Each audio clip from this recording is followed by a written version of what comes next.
Nos divorciamos. Esa frase, lanzada por su marido después de 3 años de matrimonio, resonó en sus oídos como una sentencia de muerte. Elena, una mujer que lo había sacrificado todo por su esposo, Alejandro Aguilar, el heredero de un vasto imperio empresarial, se veía ahora arrojada al arcén de la vida. Todo porque el primer amor de él, Cristina Serrano, que sufría una rara enfermedad cardíaca, había regresado a su vida. Pero Alejandro no lo sabía. Ni siquiera podía imaginar que esa esposa patética, en su opinión, a la que había descartado con tanta facilidad, era en realidad la legendaria cirujana cardíaca, la doctora E., a la que estaba dispuesto a suplicar, ofreciendo millones de euros para salvar a su amada. Ahora comenzaba la triunfal y emocionante venganza de Elena. Si te interesa saber qué pasará a continuación, asegúrate de dar un me gusta y suscribirte al canal Maestra de Corazones. Y ahora, sumerjámonos en su historia. En 3 años de matrimonio, su marido nunca la había tocado. Pero el día del divorcio, al ver su foto en los documentos, se derrumbó. En la espaciosa cocina se extendía el aromático olor de un estofado de ternera al vino tinto. Con un paño impoluto, yo secaba con cuidado un plato de porcelana blanca, eliminando la más mínima gota de agua de su borde. Hoy era el 3er aniversario de nuestra boda, la de Alejandro Aguilar y la mía. Durante los últimos 3 años, había interpretado el papel de una esposa virtuosa y sumisa. Renuncié a todos mis sueños de juventud y me convertí en una sombra, dedicada a cuidar de su comida y su descanso. Al pasar al comedor, encendí personalmente las velas sobre la mesa. Cuando el reloj marcó exactamente las 7 de la tarde, la puerta principal se abrió y se oyeron unos pasos familiares y firmes. Alejandro entró en la casa. Como siempre, lucía elegante, frío y altivo. Una camisa blanca impecablemente planchada, una corbata gris claro anudada con precisión. Me acerqué con una suave sonrisa para quitarle la chaqueta, pero Alejandro se inclinó ligeramente, evitando mi contacto. Mi mano quedó suspendida en el aire y descendió lentamente. Durante 3 años no me había tocado, impidiéndome cruzar la línea que nos separaba de ser simples compañeros de piso. Se dirigió directamente a la mesa, examinó los platos exquisitamente servidos y detuvo su mirada en mi rostro. Metió la mano en el bolsillo del chaleco y sacó un grueso sobre marrón, que arrojó sobre la mesa. El sonido del sobre al golpear el tablero de cristal resonó secamente en el silencio ensordecedor. Me quedé mirando el sobre. Un presentimiento ominoso crecía en mi pecho. Alejandro apartó una silla, se sentó y, entrelazando las manos, las apoyó sobre la mesa. Su voz, grave y ligeramente ronca, sonó con claridad. Nos divorciamos. Esas 2 palabras, que se deslizaron de sus labios con facilidad, atravesaron mi corazón como una cuchilla afilada. Me quedé petrificada, esforzándome para que mi voz no temblara. ¿Cuál es la razón? Hoy es nuestro 3er aniversario de boda. ¿Por qué has tomado una decisión tan cruel precisamente este día? Alejandro alzó los ojos hacia mí. En sus ojos, largos y almendrados, no había ni una pizca de calidez. Cristina ha vuelto, respondió, impasible. Me está esperando. No puedo seguir haciéndola sufrir. Al oír el nombre de Cristina Serrano, mis oídos zumbaron. Su primer amor, la mujer a la que había mantenido oculta en lo más profundo de su corazón todos estos años. Recordé aquella fatídica noche de hacía 3 años, la noche en que Alejandro, envenenado por el alcohol que le sirvieron sus rivales de negocios, perdió el juicio y me abrazó, repitiendo el nombre de Cristina una y otra vez. Al despertar a la mañana siguiente, declaró firmemente que asumiría su responsabilidad y se casó conmigo. Creí ingenuamente que mi amor sincero y mi sacrificio podrían derretir su corazón de hielo con el tiempo. Todo resultó ser un engaño. Alejandro deslizó el sobre hacia mí. Aquí está el acuerdo de divorcio, firmado por mí, continuó, con un tono que parecía concederme un gran favor. También los documentos de un ático en las 4 Torres y un cheque de 5 millones de euros. Es tu compensación. Con este dinero podrás vivir cómodamente el resto de tu vida. Una mujer inteligente sabe cuándo detenerse. No nos agotemos mutuamente. 5 millones. Mis 3 años de juventud y mi amor devoto, valorados en frías cifras. Me acerqué lentamente y tomé el acuerdo de divorcio. Su firma era nítida y firme, sin el menor atisbo de duda. Levanté la cabeza, miré directamente a los ojos de Alejandro, reprimiendo la amargura que subía por mi garganta. Una última pregunta dije. En estos 3 años, viviendo bajo el mismo techo, comiendo en la misma mesa, ¿has sentido algo por mí, aunque fuera por un instante? Alejandro se levantó y se ajustó un botón del chaleco. Me miró con lástima y sentenció. Ni una sola vez. Esa respuesta despiadada apagó la última chispa de esperanza en mi alma. Mi corazón se encogió, como si lo apretaran en un puño. Pero, extrañamente, no derramé ni una lágrima. La decepción extrema se había convertido en una armadura de hielo que aprisionaba mis sentimientos. Asentí, extendí la mano y tomé la pluma estilográfica que había junto a los documentos. Esa noche no pegué ojo. La enorme mansión de La Moraleja se sumió en la oscuridad, fría y vacía. Alejandro se había ido en cuanto dejó los papeles del divorcio, como si no quisiera permanecer en esa casa ni un segundo más. Me senté en el sofá del salón, contemplando los objetos de decoración que yo misma había elegido. Ahora todo parecía una burla. Cuando los primeros rayos del sol de la mañana se filtraron por las cortinas, me levanté y fui al dormitorio. Del rincón más alejado del armario, saqué una maleta negra y empecé a guardar mis cosas personales. Solo cogí unos cuantos conjuntos de ropa sencilla y los libros de medicina que leía desde mis tiempos de estudiante. Las joyas caras y los vestidos de diseño que Alejandro me compraba en las fiestas por pura formalidad, los doblé con cuidado y los dejé en el armario. Me quité la alianza del dedo anular y la coloqué sobre el acuerdo de divorcio, junto al cheque de 5 millones de euros y los documentos del ático. En la esquina inferior derecha del documento, estampé mi firma. Mi caligrafía era firme y regular, sin sombra de duda. Devolvía toda la compensación íntegramente. Comencé este matrimonio con las manos vacías y el corazón lleno de amor. Ahora me iba con las manos vacías y un corazón helado e indiferente. Saqué el teléfono y llamé a Andrés. Andrés Falcón Reyes, mi mejor amigo desde la universidad y director de un importante centro médico internacional en Madrid. Respondió casi al instante. Me he divorciado. Ven a buscarme. Mi voz era sorprendentemente tranquila. Andrés guardó silencio unos segundos y luego respondió con firmeza. Espérame. Llego en 15 minutos. Mientras esperaba a Andrés, saqué mi antigua tarjeta SIM, la partí en 2 y la tiré a la basura.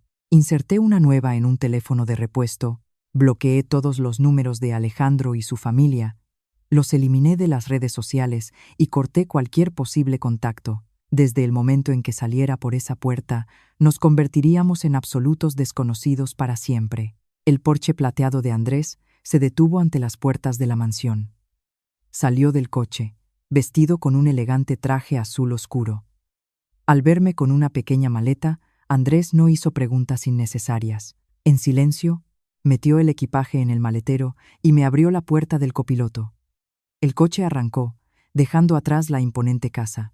Me recliné en el asiento y cerré los ojos, sintiendo cómo una sensación de libertad y ligereza se extendía por todo mi cuerpo. Unos días después, Andrés me contó lo que estaba ocurriendo en la empresa de Alejandro. Cuando su secretaria le dejó sobre el escritorio el acuerdo de divorcio firmado y los activos devueltos, Alejandro se quedó perplejo. No esperaba que su esposa, siempre sumisa y obediente, se marchara de forma tan decidida, sin aceptar un solo céntimo. Sin embargo, su sorpresa se desvaneció rápidamente. Ahora, toda la atención de Alejandro estaba centrada en la salud de Cristina. Sufría una forma rara de insuficiencia cardíaca y su estado empeoraba cada día. Alejandro, utilizando todos sus contactos y su dinero, buscaba al mejor cirujano cardíaco, conocido bajo el seudónimo de la doctora E. Al oír esto, sonreí con amargura. Alejandro ni siquiera sospechaba que la doctora E, a la que buscaba tan desesperadamente, era su exmujer, a la que él mismo había desechado. El otoño avanzado llegó a Madrid. El aire se volvió frío y húmedo. Acababa de participar en un seminario médico privado para especialistas de élite, organizado en secreto por Andrés. Hacía mucho tiempo que no sentía tal placer, sumergiéndome de lleno en profundas discusiones profesionales sobre cirugía cardíaca. Al tomar los informes médicos y analizar casos quirúrgicos complejos, sentía cómo la sangre volvía a hervir en mis venas. Al salir del centro de conferencias, respiré hondo. Andrés me lanzó las llaves de su Porsche. Dijo que había bebido un poco de vino en el cóctel y no quería conducir. Extendí la mano y atrapé las llaves con destreza, asintiendo. Mis habilidades al volante siempre habían asombrado a Andrés. Simplemente, durante los últimos 3 años, las había escondido en mi interior, viviendo una vida tranquila. Me senté al volante y arranqué el motor. El rugido del Deportivo fue potente. Cuando el coche se incorporó al denso tráfico de la Castellana, Andrés me tocó ligeramente el brazo y señaló con un gesto el retrovisor. El coche de tu exmarido. Eché un vistazo al espejo. Un Maybach negro se movía lentamente en el carril de al lado. La ventanilla estaba medio bajada y pude ver el frío perfil de Alejandro. Fruncía el ceño, mirando nuestro coche. Sin duda, reconoció mi silueta familiar al volante. Inmediatamente, el Maybach aceleró y, cambiando de carril, se pegó justo detrás de nuestro Porsche. Agarré el volante con fuerza. Mi mirada se agudizó. ¿Por qué me seguía Alejandro? ¿Quería comprobar con qué hombre rico se había relacionado su indefensa exmujer? No iba a satisfacer su curiosidad. Cambié de marcha y pisé el acelerador a fondo. El Porsche se lanzó hacia adelante como un depredador, dejando el Maybach muy atrás. Alejandro, furioso, también aceleró y se lanzó a la persecución. Los dos coches zigzagueaban entre los demás vehículos en las concurridas calles de la ciudad, como si realizaran una acrobacia. Mantuve la calma absoluta, encontrando cualquier resquicio en el tráfico a la velocidad del rayo. En un gran cruce, el semáforo parpadeó en ámbar. Aceleré un poco más. Giré bruscamente el volante, casi rozando un camión frigorífico. Y en el último segundo, justo antes de que se pusiera en rojo, crucé la línea de detención. El Maybach de Alejandro quedó atrapado detrás de los coches que esperaban el verde. Por el espejo lateral vi cómo golpeaba el volante con rabia. Sonreí. Me metí en un callejón estrecho y lo perdí de vista definitivamente. Vaya piloto estás hecha. Rió Andrés a carcajadas en el asiento del copiloto. Reduje la velocidad a la normal. No quiero seguir atada al pasado, le dije a Andrés. A partir de hoy, la débil y sumisa Elena Lobo está muerta. Voy a vivir mi verdadera vida. Esa noche, Andrés y yo estábamos sentados en su despacho personal. Me sirvió un vaso de agua y, con semblante serio, me aconsejó que regresara oficialmente a la medicina. Mi talento en cirugía cardíaca era digno del respeto de la comunidad médica mundial. El seudónimo de la doctora E había sido una vez la esperanza para innumerables pacientes con enfermedades incurables. El hecho de que hubiera enterrado ese talento en una cocina durante 3 años era una pérdida enorme para la sociedad. Bebí un sorbo de agua. Reflexioné un momento y asentí. Había llegado el momento de recuperar lo que me pertenecía por derecho. A la mañana siguiente, con mi tarjeta de ahorros personales, me dirigí a las tiendas de lujo de la calle Serrano. Tiré toda la ropa oscura y aburrida que mi suegra me obligaba a llevar para parecer decente. Elegí varios trajes de chaqueta elegantes que realzaban mi esbelta figura. En un salón de belleza, me corté el pelo largo en un moderno y estiloso corte por carré. Me pinté los labios de un rojo intenso. Me miré al espejo. Cuando una mujer deja de aferrarse al amor, empieza a brillar. Al salir de una boutique, me encontré de frente con Alejandro. Acompañado de varios asistentes, estaba inspeccionando las tiendas que pertenecían a su grupo. Cuando nuestras miradas se cruzaron, vi claramente el shock en sus ojos. Alejandro se quedó paralizado, incapaz de creer que esa mujer elegante y segura de sí misma fuera su exmujer, la que siempre caminaba con la cabeza gacha. Sin cambiar de expresión, pasé a su lado como si fuera un extraño. El sonido de mis tacones sobre el suelo de mármol resonaba con confianza y ritmo. Tras dejar la zona comercial, me dirigí directamente a la clínica de Andrés. Tenía una cita con Víctor Ramos, un antiguo compañero de la universidad y ahora jefe del departamento de cirugía cardiotorácica. Víctor se alegró enormemente de que hubiera decidido volver al trabajo. Me entregó una pila de historiales de los casos más complejos para que me pusiera al día. Sentada en su despacho, hojeaba los documentos y de repente me detuve en una carpeta con una cubierta roja. Era una señal de extrema urgencia. En la primera página, en negrita, estaba impreso el nombre de la paciente que captó mi atención, Cristina Serrano. Estudié detenidamente los resultados de los análisis y las radiografías. Su insuficiencia cardíaca estaba en una fase muy avanzada. Las válvulas del corazón ya mostraban signos de necrosis, lo que requería una operación de reemplazo extremadamente arriesgada. Actualmente, en España, solo unos pocos cirujanos eran capaces de realizar tal intervención, y la tasa de éxito era bajísima. No era de extrañar que Alejandro suplicara tan desesperadamente a Andrés que encontrara a la doctora E. En ese momento llamaron a la puerta. Se abrió y entró Alejandro. Venía a preguntar personalmente a Víctor Ramos sobre el progreso en la contratación de especialistas extranjeros. Rápidamente, cogí una mascarilla quirúrgica de la mesa, me la puse y me ajusté un gorro. Víctor entendió mi intención y me presentó como una nueva residente en prácticas. Hice una torpe reverencia y, abrazando las carpetas, me apresuré a salir. En la puerta, choqué hombro con Alejandro. El familiar aroma de su perfume masculino me llegó a la nariz, pero esta vez, en mi corazón no hubo la más mínima agitación. En el despacho privado de Andrés, en la última planta de la clínica, coloqué la carpeta roja con el historial de Cristina Serrano sobre la mesa de cristal. Los complejos indicadores médicos, los ecocardiogramas a color, los resultados de los análisis de sangre, todo apuntaba a una realidad aterradora. El corazón de esa mujer estaba gravemente debilitado. Debido a las válvulas dañadas, la sangre refluía constantemente, lo que había provocado la dilatación del músculo cardíaco y la pérdida gradual de su función contráctil. Si no se realizaba una operación de reemplazo valvular y reconstrucción ventricular a la mayor brevedad, moriría inevitablemente. Andrés estaba sentado frente a mí, jugando con un bolígrafo metálico y estudiando mi reacción. Me informó de que la dirección del grupo empresarial de Alejandro seguía presionando al Consejo de Administración de la clínica. Alejandro estaba dispuesto a firmar un cheque en blanco, prometiendo un avión privado y el mejor equipo de apoyo médico, con tal de conseguir el consentimiento de la doctora E. Andrés me preguntó qué pensaba hacer. ¿No me resultaría desagradable operar a mi rival? Me recliné en el sillón. A través de la pared de cristal se veía la panorámica de la ciudad. Abajo, los coches se movían con prisa, pero en mi cabeza solo reinaban la fría razón y la lógica de una cirujana. En el quirófano, para mí solo existen el paciente y el órgano que hay que reparar, le respondía a Andrés. Ya sea Cristina o cualquier otra persona, es solo una de las cientos de operaciones que he realizado. Sin embargo, no pensaba hacer caridad por mi exmarido. Me había arrebatado sin piedad 3 años de mi juventud. Ahora era el momento de reclamar lo que valía.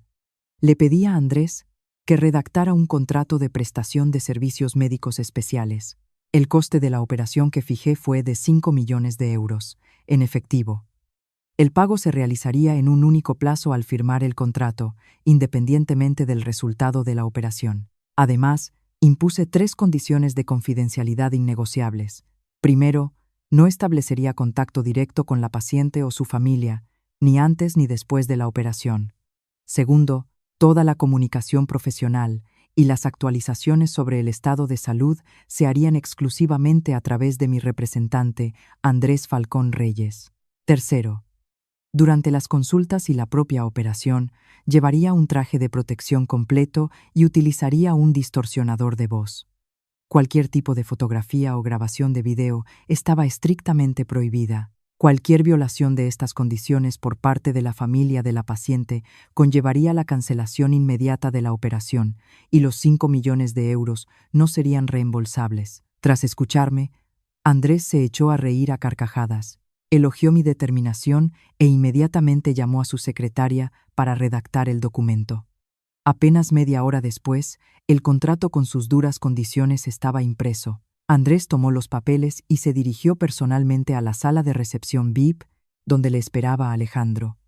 Me quedé en el despacho, disfrutando de un café solo, sin azúcar. El sabor amargo en la punta de la lengua agudizaba aún más mi mente. 15 minutos después, Andrés regresó y arrojó sobre la mesa el contrato con la firma enérgica de Alejandro. Según Andrés, al ver las condiciones absurdas y la suma de 5 millones de euros, El rostro de Alejandro se petrificó.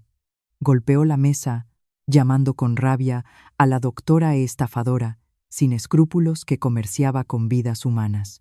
Pero cuando Andrés le informó tranquilamente de que esa era la única condición previa y que, en caso de desacuerdo, la doctora volaría inmediatamente a Estados Unidos, Alejandro tuvo que firmar apretando los dientes. Tomé el contrato. La firma de Alejandro en este papel estaba mucho más marcada y hundida que en el acuerdo de divorcio de hacía unos días. La arrogancia del magnate, siempre en la cima del poder, se había doblegado finalmente ante la cuestión de vida o muerte de la persona que amaba. Doblé cuidadosamente el contrato y lo guardé en mi bolso. El trato de los 5 millones había comenzado oficialmente.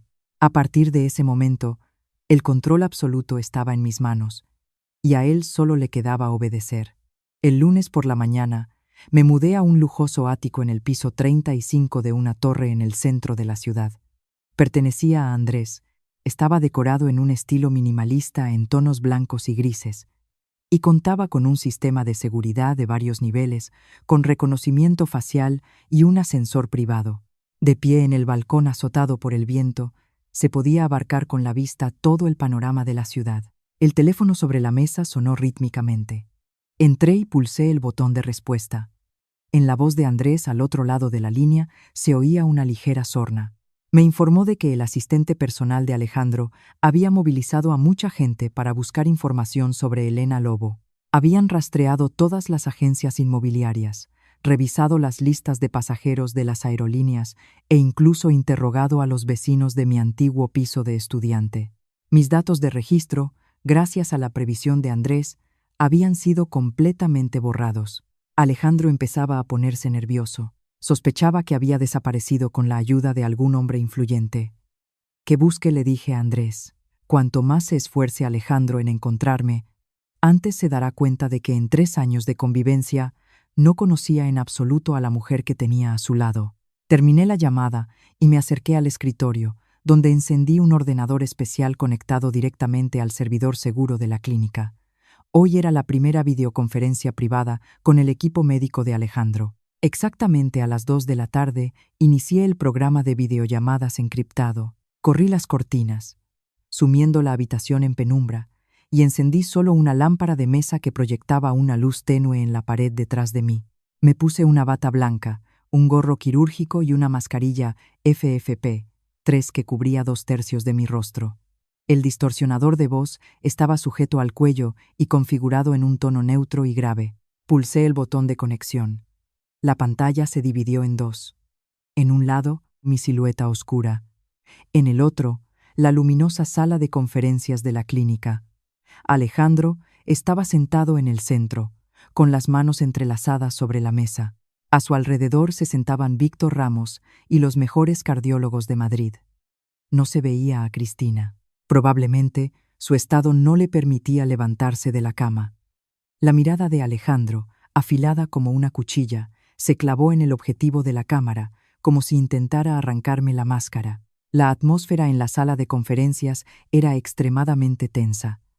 Víctor Ramos rompió el silencio, informando sobre los cambios en el ritmo cardíaco de Cristina en las últimas 24 horas. Escuché atentamente, anotando rápidamente los indicadores importantes en un cuaderno. Cuando Víctor terminó, hablé. Mi voz, que salía de los altavoces, era fría, monótona y completamente desconocida. Señalé directamente los errores en el plan de tratamiento terapéutico actual, observando que el uso de altas dosis de diuréticos estaba empeorando gravemente la función renal de la paciente.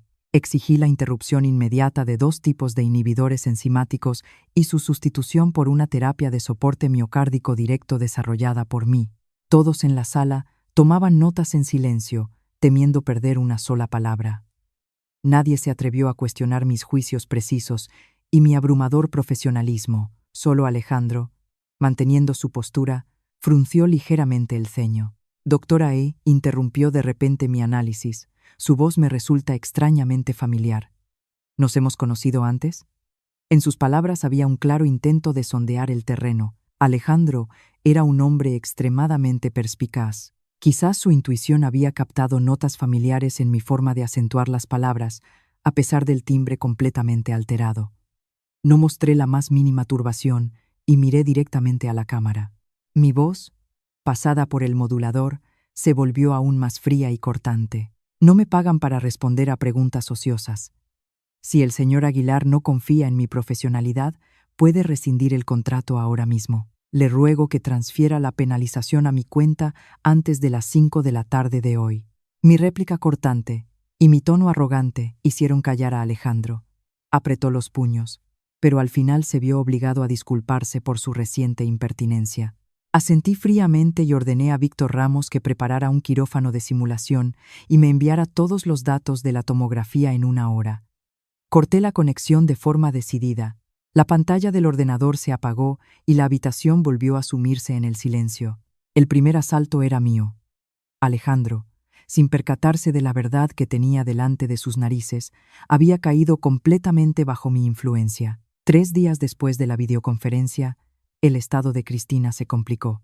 Sus constantes vitales cambiaban de forma caótica y tuve que ir personalmente a la clínica para evaluar su estado. Andrés garantizó el máximo nivel de seguridad. Toda la 8ª planta, donde se encontraba la unidad de cuidados intensivos, fue completamente acordonada. Las cámaras de vigilancia del pasillo se desactivaron temporalmente. Las enfermeras y los médicos de guardia fueron reasignados a otras zonas. Solo Víctor Ramos permaneció como mi asistente. Entré en el vestuario médico y comencé a ponerme un traje de protección especial. Primero, un pijama quirúrgico azul, encima una bata larga estéril, un gorro y una capucha que ocultaban mi cabello y cuello. La mascarilla FFP3 se ajustaba firmemente a mi rostro. Finalmente, me puse unas grandes gafas de protección de plástico transparente. Al mirar mi reflejo en el espejo de la pared, evalué el resultado. Un disfraz perfecto. Ningún rasgo personal. Me había convertido por completo en un mecanismo médico sin emociones. Empujé la puerta y entré en la habitación VIP. En el aire se mezclaba el olor penetrante de los desinfectantes y el delicado aroma de los lirios de un jarrón sobre la mesa. Cristina yacía inmóvil en la cama inmaculada. Los aparatos de ventilación artificial y los numerosos monitores cardíacos emitían pitidos rítmicos. Su rostro estaba pálido y sin vida. Con los ojos cerrados, aquella mujer vibrante y arrogante de las fotos de Alejandro era ahora solo una criatura frágil, aferrándose a la vida gracias a un latido artificial. Esa debilidad no tenía nada que ver con las artimañas que usaba para atraer de nuevo a Alejandro. Me acerqué a la cama e inicié el examen clínico. Mis manos, con guantes de látex, tocaron su pecho. Presioné ligeramente en puntos alrededor del esternón para evaluar el grado de retención de líquidos. Coloqué con cuidado el estetoscopio en las zonas de las válvulas, escuchando el soplo de la sangre que refluía. Su pulso era extremadamente irregular y el músculo cardíaco ya mostraba signos de esclerosis. Anoté rápidamente los valores medidos en la ficha, dictando diagnósticos entrecortados para que Víctor Ramos los introdujera de inmediato en el historial electrónico. Durante los 30 minutos de examen no pronuncié una palabra superflua, concentrándome exclusivamente en las tareas profesionales. Al terminar, indiqué a Víctor con un gesto que debía continuar vigilando la infusión y me di la vuelta para salir. Cuando la puerta de la habitación se abrió, el aire frío del pasillo me golpeó en la cara. Me dirigí al ascensor privado al final del corredor. El grueso traje de protección emitía un suave susurro con cada paso. De repente, al doblar la esquina que llevaba al vestíbulo, apareció una figura alta que me bloqueó el paso. La luz de los tubos fluorescentes iluminó su rostro bien definido y sus familiares ojos largos y almendrados. Era Alejandro. Iba vestido con un traje negro y su porte era imponente. Su presencia en la zona acordonada significaba que había usado su poder para que la seguridad le dejara pasar. Me detuve, manteniendo una distancia de seguridad de unos 2 metros. Mi mirada, a través de las gafas protectoras, era tranquila e inquebrantable. Alejandro entrecerró los ojos. Su mirada me recorrió de la cabeza a los pies. La perspicacia del hombre que dirigía un imperio empresarial se manifestó plenamente. Empezó a fijarse en mi altura, mi postura y especialmente en la proporción entre mis hombros y mi cintura. Esos pequeños detalles, por mucho que intentara ocultarlos, eran imposibles de disimular por completo bajo la holgada bata quirúrgica. «Doctora», Sus movimientos me resultan muy familiares, murmuró Alejandro en voz baja. En su voz se sentía una presión amenazante. No respondí. Simplemente me giré a la derecha con la intención de continuar hacia el ascensor. Ese silencio pareció aumentar sus sospechas. Alejandro extendió su largo brazo al instante, cortándome el paso. El aire en el pasillo se cargó de tensión. Dio un gran paso adelante y extendió su mano derecha hacia mi mascarilla. Ese gesto repentino tenía la clara intención de arrancar la máscara de la misteriosa doctora. En el momento en que los dedos de Alejandro estaban a solo unos centímetros de mi cara, otra mano fuerte lo agarró por la muñeca desde atrás. Señor Aguilar, le ruego que respete las normas de seguridad del Centro Médico Internacional. Una voz cortante rompió el silencio del pasillo. Era Andrés. Se interpuso entre nosotros, protegiéndome de Alejandro con su corpulencia. Llevaba la bata blanca de director de la clínica y su rostro mostraba una autoridad absoluta. Su agarre fue tan firme que apartó la mano de Alejandro de mi espacio personal. Alejandro retiró la mano y fulminó a Andrés con la mirada. Preguntó a gritos por qué se ocultaba la identidad de una médica a la que pagaba 5 millones de euros por una operación. Afirmó que tenía el derecho legal de conocer a la persona que iba a operar a un miembro de su familia. Andrés sonrió con desdén, manteniendo una calma glacial. Sacó del bolsillo de su bata una copia del contrato firmado y señaló el tercer punto. Le recordó a Alejandro que la firma estampada en el papel tenía la máxima fuerza legal. La intromisión deliberada en la vida privada de un profesional médico constituía una grave violación del contrato. Si Alejandro continuaba interfiriendo, la clínica cesaría inmediatamente la prestación de servicios médicos, cancelaría la operación y llamaría a seguridad para expulsarlo del edificio. Toda la responsabilidad por la vida de la paciente Cristina Serrano recaería exclusivamente en él. La lógica afilada y rigurosa de Andrés golpeó directamente en el talón de Aquiles de Alejandro. La vida de Cristina ahora dependía por completo de la doctora E. Alejandro apretó los dientes. Las venas de su frente se hincharon, pero no pudo replicar una sola palabra. Tuvo que retroceder medio paso, cediéndome el paso. Yo, sin dudar un segundo, pasé decididamente a su lado hacia el ascensor abierto. Las frías puertas metálicas se cerraron lentamente, ocultándome por completo la mirada de odio de mi exmarido. Tras el tenso enfrentamiento en el hospital, Andrés me guió por un pasillo de servicio para miembros de la junta directiva hasta el aparcamiento subterráneo. Rápidamente me quité el sofocante traje de protección y lo tiré a un contenedor de residuos biológicos. Tras cambiarme a un cómodo traje de chaqueta, subí al porche de Andrés. El tiempo fuera había empezado a empeorar. Nubes oscuras se cernían sobre la ciudad y las primeras gotas de lluvia cayeron sobre el parabrisas. El coche salió del aparcamiento y se unió al lento flujo de vehículos en la calle mojada. Andrés encendió los limpiaparabrisas y de vez en cuando me miraba por el retrovisor. Alejandro tiene una capacidad de observación asombrosa, dijo. El más mínimo detalle en tu forma de andar le hizo sospechar. Andrés sugirió que en las próximas consultas me rodeara de otros médicos de complexión similar para desviar su atención. Acepté. La seguridad total de mi identidad era lo más importante. De repente, el coche de delante frenó bruscamente. Para evitar un gran charco, Andrés reaccionó al instante, pisando el freno con fuerza. El Porsche se detuvo a una distancia segura, pero no pasaron ni 2 segundos cuando un fuerte golpe sonó detrás. Un fuerte impacto empujó brevemente el Porsche hacia adelante. Me golpeé la espalda contra el asiento y el cinturón de seguridad se clavó en mi hombro, haciéndome hacer una mueca de dolor. Nos habían chocado por detrás. Andrés soltó una maldición, encendió las luces de emergencia y salió furioso bajo la lluvia. Yo me quedé en el asiento del copiloto. No tenía intención de salir. Las ventanillas del Porsche estaban tintadas con la lámina térmica negra más cara. Desde fuera, era imposible verme. A través del cristal borroso por la lluvia, observé la escena. El accidente lo había provocado un llamativo deportivo rojo de 2 puertas.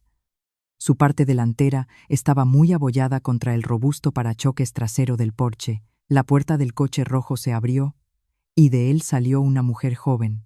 Llevaba un vestido de diseño muy corto y tacones de aguja, protegiéndose de la lluvia con un bolso caro. Por su rostro fuertemente maquillado, reconocí de inmediato a Elisa, la hermana de Alejandro. Elisa Aguilar siempre había hecho lo que le daba la gana, amparada por el poder y el dinero de su familia. Conducía bajo la lluvia sin mantener la distancia de seguridad y distraída con el teléfono, lo que le hizo perder el control. Pero en lugar de admitir su culpa, Elisa empezó a comportarse como una niña rica arrogante. Gritaba a Andrés en medio de la ruidosa calle, señalándolo con el dedo. Lo acusó de haber frenado bruscamente a propósito para extorsionarle dinero y amenazó con llamar a su hermano, que le destrozaría el coche. Andrés, con los brazos cruzados, mantenía una calma glacial. No iba a discutir con una persona irracional. Simplemente sacó su teléfono y fotografió con frialdad el lugar del accidente, las matrículas y el punto de colisión. Andrés le dijo claramente a Elisa que todo estaba registrado, que la culpa era enteramente del conductor de detrás por no mantener la distancia. Le propuso llamar a la policía de tráfico para que levantara atestado o pagar voluntariamente la reparación del Porsche, que ascendía a varias decenas de miles de euros. Al oír la suma de la compensación, Elisa abrió los ojos como platos y rápidamente cogió el teléfono para pedir ayuda. 15 minutos después, el familiar Maybach apareció entre la lluvia y se detuvo en el arcén. La puerta se abrió y salió Alejandro. Sosteniendo con cuidado un gran paraguas negro, se acercó rápidamente al lugar del accidente. Elisa, al ver a su hermano, corrió hacia él, colgándose de su brazo y llorando, contando la típica historia de cómo la habían agraviado. Alejandro examinó el frontal abollado del coche de su hermana y luego el parachoques muy arañado del Porsche. Finalmente, su mirada se posó en el rostro de Andrés. Reconoció de inmediato al director de la clínica, con quien había tenido un acalorado enfrentamiento apenas una hora antes. Un destello de sorpresa cruzó los ojos de Alejandro, pero rápidamente fue reemplazado por la frialdad de un negociador. Alejandro conocía bien el carácter de su hermana mimada y no le costó adivinar quién era la culpable. Se acercó a Andrés y con un tono suave pero autoritario, intentó resolver el problema. Propuso zanjar el asunto, prometiendo enviar a su gente a reparar el coche de Andrés en el mejor taller y cubrir todos los gastos. Alejandro lo veía como una especie de favor para suavizar las tensas relaciones por el bien del tratamiento de Cristina. Andrés sonrió con desprecio y rechazó rotundamente su calculada oferta. Dejó claro que era un accidente de tráfico civil. La reparación del coche no costaba tanto, pero el comportamiento grosero de Elisa era inaceptable. Andrés exigió que Alejandro, como lección para educar a su hermana, le transfiriera inmediatamente una multa de 200.000 euros. Si el dinero no se transfería, llamaría a la policía de inmediato y al día siguiente los periódicos publicarían un artículo sobre cómo la hermana del presidente del Grupo Aguilar había provocado un accidente y un escándalo. Alejandro frunció el ceño. Su orgullo se sintió herido porque alguien le dijera cómo educar a su familia. Pero ante la postura firme de Andrés y el riesgo de publicidad negativa, no le quedó más remedio que sacar el teléfono y transferir rápidamente los 200.000 euros. Mientras esperaba que se completara la transacción, su mirada se dirigió de repente al Porsche. Miró fijamente la oscura ventanilla del asiento del copiloto, como si intuyera que había alguien sentado allí. Alejandro avanzó lentamente, entrecerrando los ojos, tratando de ver algo a través del cristal tintado. Yo estaba sentada, inmóvil, respirando tranquilamente, y observaba su mirada escrutadora a través del cristal. Solo nos separaba una ventanilla mojada por la lluvia, pero la distancia entre nosotros ya se había vuelto insalvable. El teléfono de Andrés sonó con la notificación de la transferencia. Andrés golpeó ligeramente el techo del coche, le lanzó a Alejandro un educa mejor a tu hermana y se sentó decididamente al volante.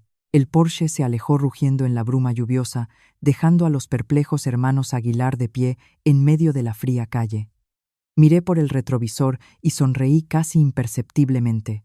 El patético espectáculo de esa familia, que una vez fue la mía, ya no podía conmover mi corazón ni por un segundo. 2 semanas después del incidente de tráfico, la Comunidad Médica de Madrid organizó una gala benéfica y un simposio científico. Al evento acudieron los mejores especialistas nacionales y extranjeros, directores de grandes clínicas y muchos empresarios de éxito que invertían en el sector de la salud. Andrés me envió una invitación de honor. Consideraba que era el mejor momento para mi regreso oficial a los círculos médicos bajo el nombre de Elena Lobo para separarme definitivamente de la máscara demasiado visible de la doctora E y empezar a actuar por mi cuenta.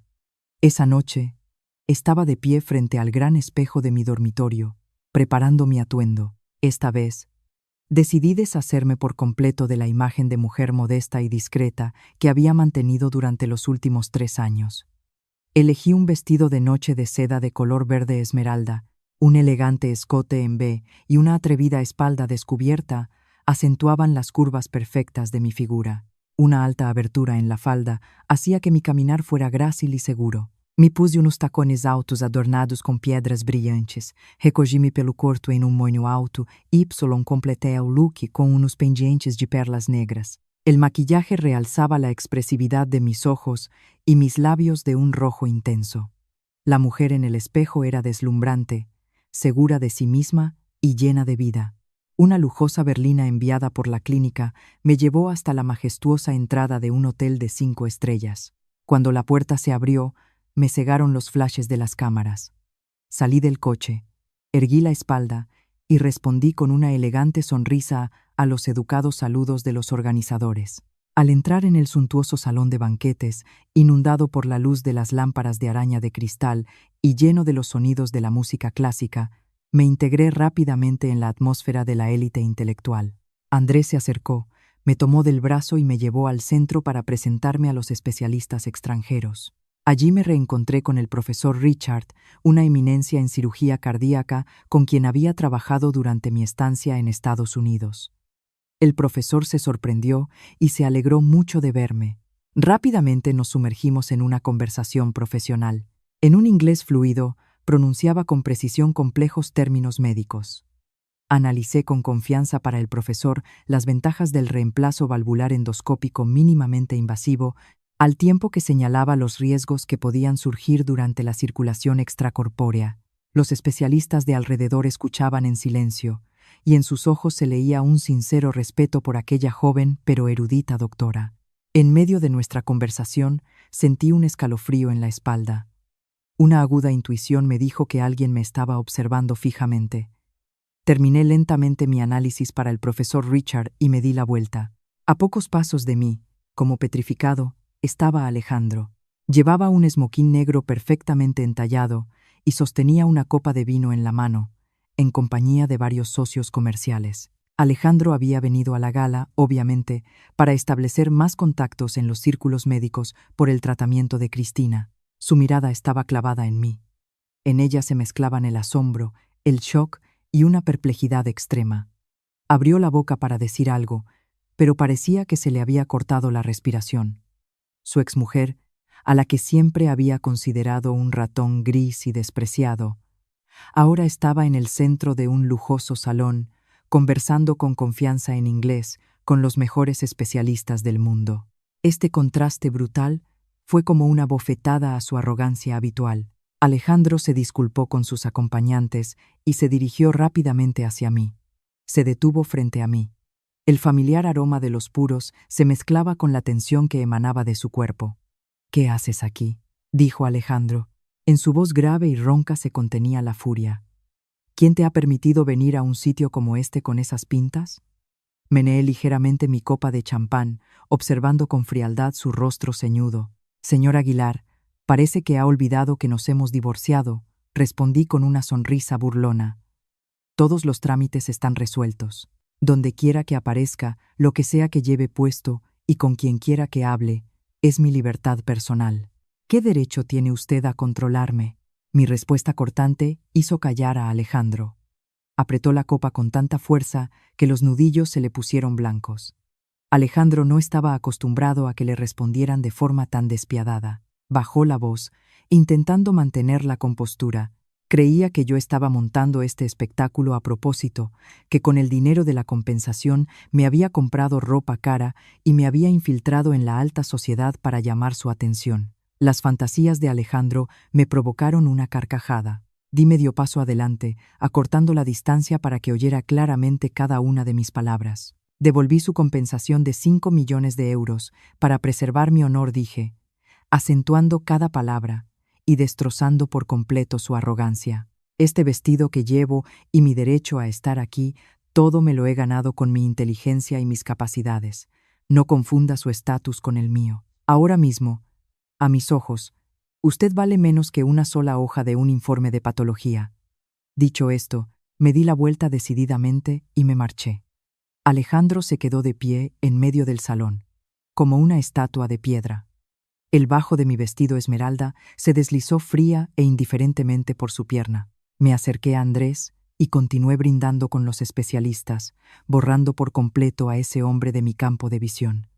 3 días después de la gala benéfica, mi vida volvió al intenso ritmo del hospital. El viernes por la tarde, justo cuando terminaba una compleja operación de angioplastia, llamó Andrés.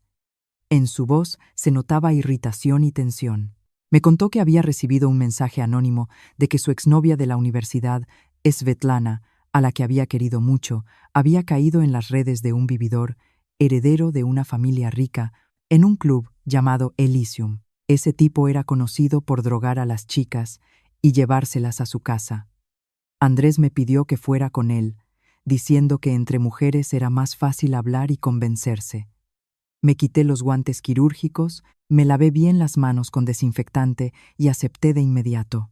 El Club Elysium era el local de ocio privado más exclusivo de Madrid, accesible solo para la alta sociedad con tarjetas de socio especiales. Era famoso por sus lujosas salas VIP, su casino secreto y sus gastos desorbitados. Volví a mi apartamento.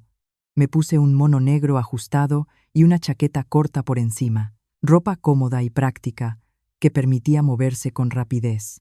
Exactamente a las 7 de la tarde, Andrés y yo llegamos a Elysium. Andrés, usando su tarjeta de socio diamante, pidió al gerente que nos llevara inmediatamente a la zona VIP del piso 20. En el pasillo, alfombrado de terciopelo rojo, flotaba un denso olor a alcohol caro y perfume. Andrés encontró rápidamente la sala donde estaba Svetlana. Me pidió que esperara en el pasillo, diciendo que él entraría, se encargaría del niño rico y sacaría a Svetlana. Asentí y, retrocediendo, me apoyé en una pared de paneles de roble, cruzando los brazos. No habían pasado ni 5 minutos cuando la puerta de la sala VIP de al lado se abrió de repente.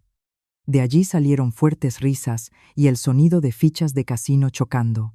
Un hombre salió de la sala, aflojándose la corbata y sosteniendo un puro humeante en la otra mano. El humo gris flotaba en el aire. Eché un vistazo rápido y reconocí de inmediato a Alejandro. El mundo es realmente un pañuelo.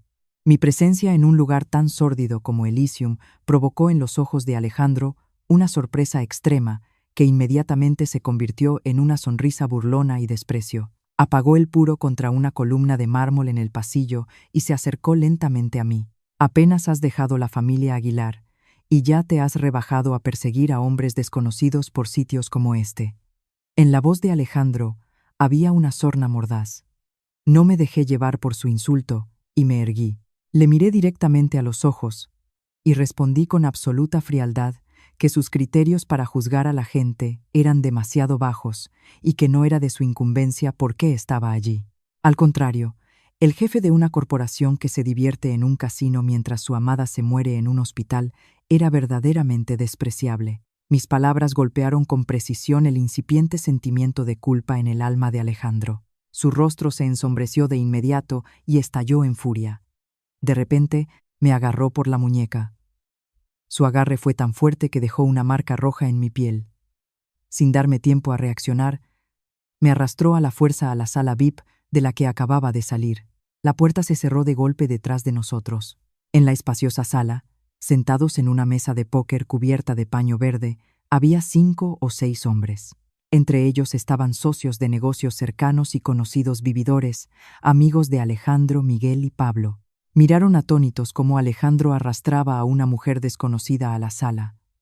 ¿Has decidido traer a una chica para que te dé suerte y recuperarte?, sonrió Miguel. Alejandro me empujó a un sillón de cuero libre a su lado y arrojó fichas sobre la mesa. Varias decenas de miles de euros. Me obligó a participar en el juego. Quería humillarme delante de sus amigos, usando su ventaja en el mundo del dinero y el engaño. Si ganas todas las fichas de la mesa, declaró fríamente Alejandro, te dejaré ir en paz. Si pierdes, te arrodillarás y pedirás perdón por tus palabras insolentes. Me froté suavemente la muñeca dolorida y miré las cartas que repartía el croupier. El póker es un juego de probabilidad y psicología. Para una cirujana acostumbrada a calcular las probabilidades de vida o muerte con una precisión de una fracción de porcentaje, este juego no era más difícil que un problema de matemáticas de la escuela. Sonreí y asentí en señal de acuerdo. Comenzó la primera ronda. Miré mis 2 cartas sin mostrar ninguna emoción. Alejandro y sus amigos, tratando de ejercer presión psicológica, hacían constantemente grandes apuestas. Cuando llegó mi turno, empujé tranquilamente todas mis fichas al centro de la mesa. All in. Ante esa jugada temeraria, se hizo el silencio en la sala. Miguel y Pablo se miraron con cautela y, decidiendo que no tenían posibilidades, se retiraron. Solo quedábamos Alejandro y yo, cara a cara. Alejandro me miró fijamente a los ojos, tratando de encontrar algún indicio de miedo o duda, pero fue en vano. Mis ojos estaban tan tranquilos como un lago helado. Alejandro, apretando los dientes, igualó la apuesta. El croupier destapó 3 cartas comunes sobre la mesa. Un as, un 7 y un 9. Yo mostré mis 2 cartas, un par de ases. Junto con el as de la mesa, tenía el trío más fuerte. La probabilidad de que Alejandro tuviera una combinación más fuerte era inferior al 3%. Alejandro, atónito, mostró sus cartas. Solo tenía un par de reyes. Con total impasibilidad, extendí la mano y arrastré hacia mí la enorme montaña de fichas. Las fichas de plástico repiquetearon alegremente. Los amigos de Alejandro abrieron la boca, asombrados. Nadie podía creer que una mujer de apariencia frágil fuera capaz de un juego tan despiadado y calculado.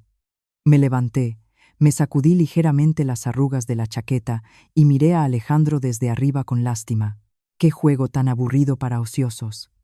Gracias por la donación. Este dinero se destinará a una fundación para operaciones de corazón para niños sin recursos. Me di la vuelta decididamente y salí de la sala, dejando a Alejandro y sus amigos humillados. En el momento en que se abrió la puerta, vi que Andrés acababa de resolver su problema y sacaba a Svetlana de la sala de al lado. Le sonreí a Andrés, lo tomé del brazo y juntos abandonamos el Club Elysium. Fue una noche dramática, pero muy refrescante. De pie a la entrada del Club Elysium, sentí como el viento nocturno agitaba mi chaqueta. Andrés sostenía con cuidado a Svetlana, su exnovia. Después de beber demasiado alcohol fuerte mezclado con alguna porquería, estaba en un estado semiconsciente y no paraba de tener náuseas. Andrés frunció el ceño y me miró con preocupación y disculpa. Dijo que el estado de Svetlana era muy malo y que tenía que llevarla inmediatamente a urgencias para ponerle un goteo y hacerle un chequeo completo. El Porsche de Andrés era de 2 plazas y era imposible que me llevara con él. Asentí con decisión y le dije a Andrés que llevara a la paciente cuanto antes. La vida y la salud de una persona siempre son lo primero. Saqué mi teléfono para pedir un taxi de alta gama a casa. Tan pronto como el deportivo de Andrés desapareció rugiendo por la esquina, el familiar Maybach negro salió del aparcamiento subterráneo y se detuvo justo delante de mí. La ventanilla trasera bajó lentamente, revelando el rostro bien definido de Alejandro y su mirada fría y penetrante. El aire a mi alrededor pareció congelarse bajo su mirada autoritaria. «Sube al coche», dijo Alejandro con una voz grave y ronca que no admitía réplica. «Es tarde, y esta zona no es segura para una mujer sola, así que es mi responsabilidad llevarte a casa». Me quedé en los escalones de mármol, con los brazos cruzados, sin moverme. Rechacé fríamente su oferta. Le dejé claro que ya no existía ninguna relación entre nosotros que le obligara a mostrar esa caballerosidad innecesaria. Además, el coche que acababa de solicitar a través de la aplicación llegaría en 3 minutos. Alejandro no se rindió. Abrió la puerta y salió del coche. Su alta figura eclipsó parte de la luz de una farola. A pesar de mi resistencia, Alejandro me agarró del codo y me empujó con moderada fuerza al asiento trasero del Maybach. Sus movimientos fueron tan rápidos y bruscos que no tuve tiempo de reaccionar. La puerta se cerró de golpe y me encontré en un espacio cerrado, impregnado del familiar olor a puros y perfume masculino. El conductor en el asiento delantero, entendiéndolo todo sin palabras, arrancó inmediatamente el motor y se alejó del club. Me arreglé la ropa y me pegué todo lo posible a la ventanilla para mantener la máxima distancia con el hombre sentado a mi lado. En el coche reinaba un silencio opresivo. La luz amarilla de las farolas se deslizaba por el rostro de Alejandro, iluminando una profunda reflexión y cálculo en sus ojos. Fuera lloviznaba, desdibujando las luces de la ciudad nocturna. Después de un rato, Alejandro rompió el silencio. Me hizo una propuesta tan absurda que no podía creer lo que oía. Dijo que podría conseguirme un puesto como jefa de recursos humanos en una de las filiales del Grupo Aguilar. Un salario de varios cientos de miles de euros al año, más varios privilegios que garantizaban una vida sin preocupaciones. Pensaba que mi rechazo a la compensación millonaria era solo una artimaña, un juego para presionarle. Giré la cabeza y le miré directamente a los ojos. Mis labios rojos se curvaron en una sonrisa burlona. Su megalomanía había alcanzado una fase incurable. Respondí a su desprecio, pronunciando claramente cada palabra.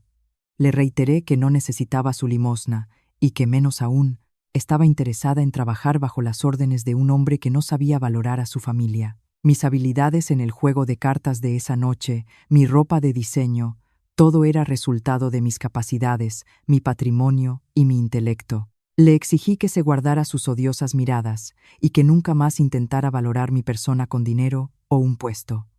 Alejandro se quedó en silencio.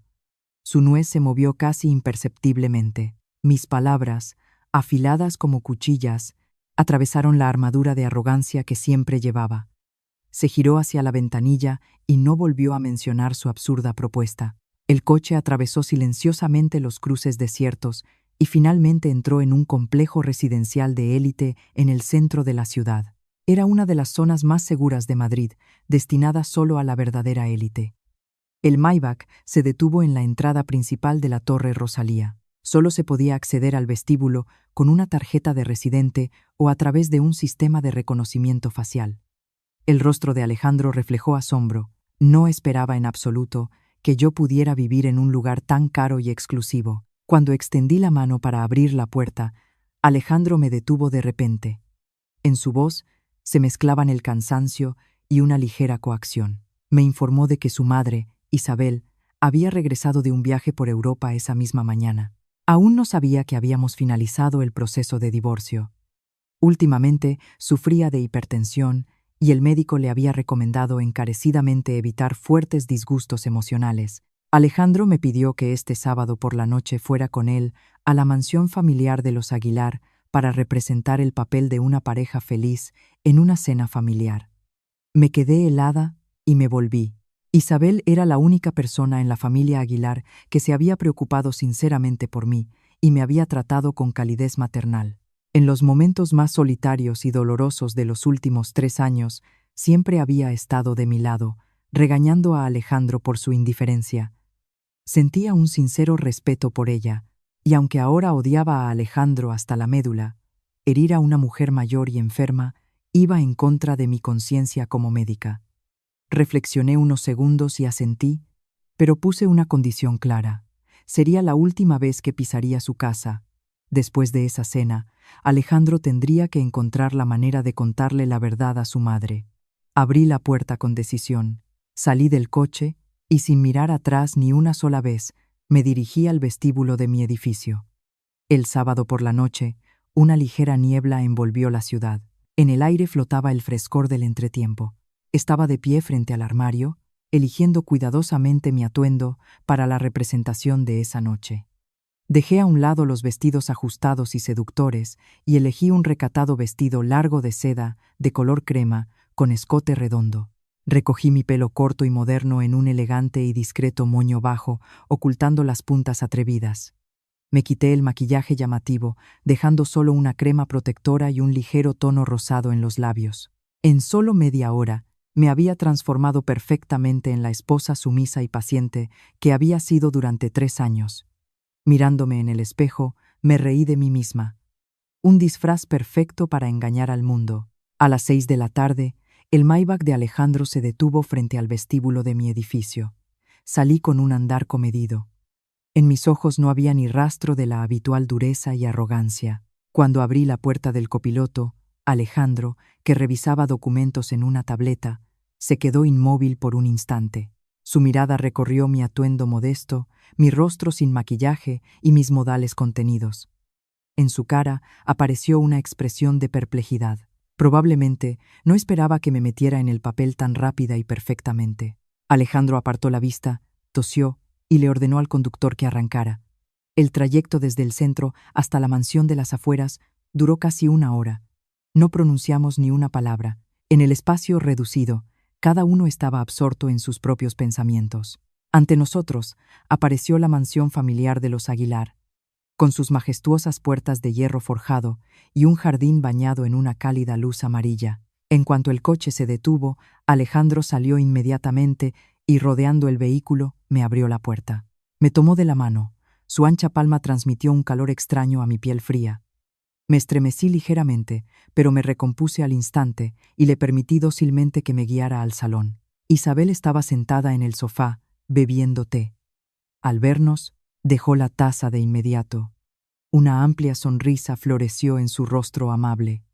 Se levantó y me abrazó con fuerza. Alejandro, ¿por qué tardabas tanto en traer a tu mujer? Está delgadísima, reprendió a su hijo. ¿Acaso el trabajo es tan importante que no te queda tiempo para la familia? Sonreí amablemente, le di unas palmaditas en la espalda y respondí con suavidad. Últimamente el tiempo está muy cambiante y no tengo mucho apetito. Alejandro siempre me cuida, constantemente me compra manjares.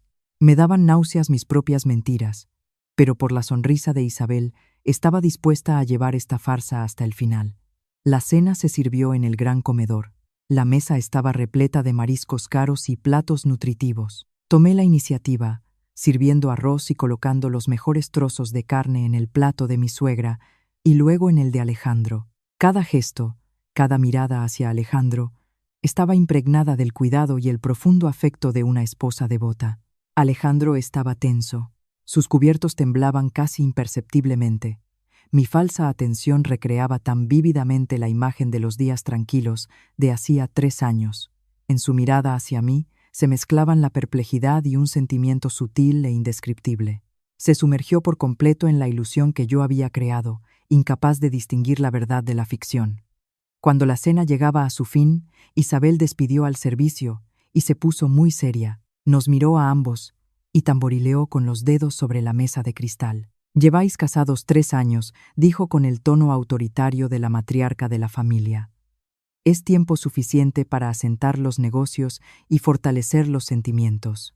Ahora, el objetivo principal es tener un heredero». Sospechaba que la causa del retraso era Alejandro. Pensaba que la presión de dirigir la corporación le había causado serios problemas de salud física, impidiéndole concebir. Bajé la cabeza y apreté con fuerza el bajo de seda de mi vestido, conteniendo a duras penas una risa triunfante que pugnaba por salir. Las palabras directas de Isabel fueron un golpe mortal para el ego de un hombre tan arrogante como Alejandro. Su rostro se petrificó y dejó los cubiertos sobre la mesa con fuerza. Intentó explicar que su salud estaba perfectamente, que simplemente la empresa tenía demasiados proyectos importantes en ese momento y no era el momento de ocuparse de tener hijos. Isabel no aceptó excusas, golpeó la mesa y dio una orden irrevocable. Exigió que el lunes a las 9 de la mañana Alejandro pospusiera todos sus asuntos y me llevara personalmente al mejor centro médico internacional de Madrid para un chequeo completo de salud reproductiva. Declaró que enviaría con nosotros a su asistente de mayor confianza para recibir el informe de primera mano. Si Alejandro tenía problemas, debían tratarse de inmediato, no ocultarse ni evitarse. Levanté hacia Alejandro unos ojos llenos de lágrimas, fingiendo una extrema ofensa y sumisión. «Alejandro, escucha a tu madre», le aconsejé suavemente. «No deberías, por el trabajo, ir en contra de su voluntad y disgustarla. La salud es lo más importante». Mis palabras solícitas, como una chispa en un polvorín, despojaron a Alejandro de todos sus argumentos. Me miró fijamente. Sus mandíbulas estaban apretadas y las venas de sus sienes se hinchaban, pero no pudo pronunciar una sola palabra de negativa frente a su madre. La tumultuosa cena terminó en un silencio opresivo, dejando al arrogante magnate con una sentencia llamada chequeo de salud reproductiva. La cena familiar, que transcurrió en una atmósfera opresiva, finalmente concluyó. Alejandro, alegando una videoconferencia urgente con socios extranjeros, se disculpó con su madre y dijo que debíamos marcharnos. Isabel asintió, pero no olvidó repetir su férrea orden sobre la cita en la clínica el lunes por la mañana.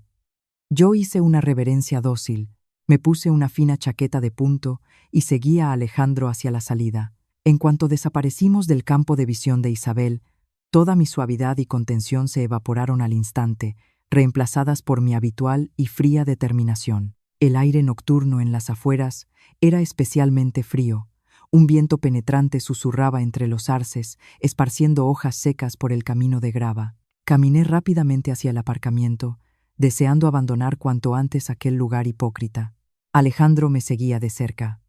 El sonido de sus zapatos sobre las piedras marcaba un ritmo apresurado, delatando claramente su furia contenida. Al llegar al Maybach, no esperé a que el conductor abriera la puerta y yo misma alcancé el tirador.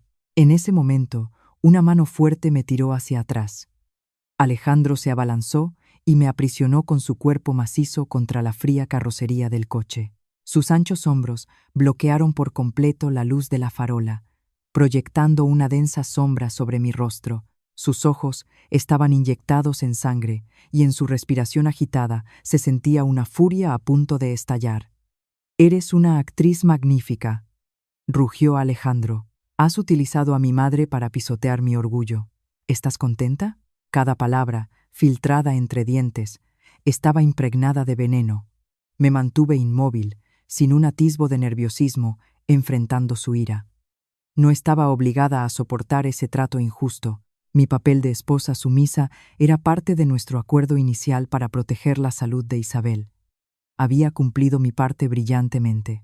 Le exigía a Alejandro que concertara una cita con el abogado lo antes posible para presentar los papeles en el juzgado y finalizar oficialmente el proceso de divorcio. Dejé claro que no quería perder ni un segundo de mi valioso tiempo en este drama familiar sin sentido y aburrido. Al oír cómo pronunciaba con indiferencia y prisa la palabra divorcio, Alejandro se ensombreció aún más.